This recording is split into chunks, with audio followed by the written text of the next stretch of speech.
शिंदेंचं भवितव्य शून्य तरी खासदार शिंदेंकडे का गेले असा सवाल ठाकरेंनी विचारलाय। ऑपरेशन टायगर नाही, ऑपरेशन देवेंद्र असल्याचं सुद्धा ठाकरेंनी म्हटलंय।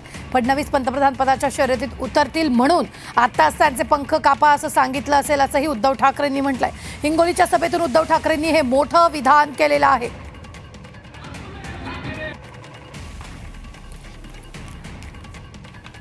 परवा दिवशी माझ्याकडे पत्रकार आले होते, त्यांना मी 1 मार्काचा प्रश्न मी म्हटलं माझा 1 मार्काचा प्रश्न आहे, मला 1 मार्काचं उत्तर द्या।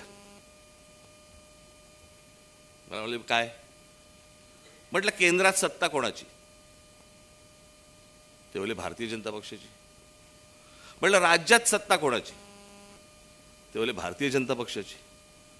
म्हटलं मग शिवसेनेचे 6 खासदार हे भारतीय जनता पक्षामध्ये न जाता शिंदेंकडे का गेले?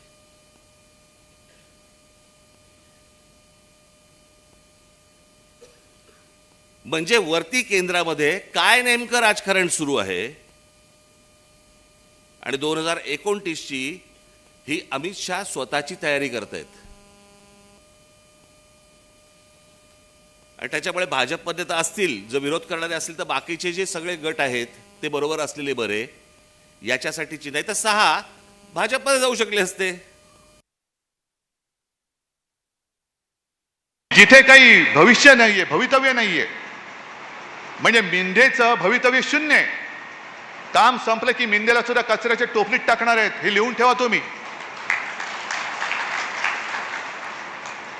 पण भाजपात हे जायच्या ऐवजी मिंदेकडे का गेले हे मोठं कोड आहे। का भाजपात का नाही गेले? की हे जे म्हणतात ना ऑपरेशन काय टायगर, अरे टायगरवरती कोण ऑपरेशन करू शकत नाही। एक पंजा मारला ना तुमचं सगळे आतडी बाहेर येतील। हे ऑपरेशन टायगर नाहीये, मला शंका येते ऑपरेशन देवेंद्र आहे।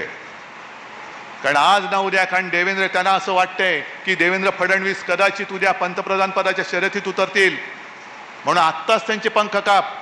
महाराष्ट्रातून एकही माणूस दिल्लीपर्यंत पोहोचता कामा नये म्हणून त्याला तिथल्या तिथे गुंतवून ठेव, म्हणून शिवसेनेचे खासदार फोडून अमित शहानी त्यांना या मिंद्याकडे पाठवल्यात। हा माझा स्पष्ट आरोप नाही, तर माझा समज आहे।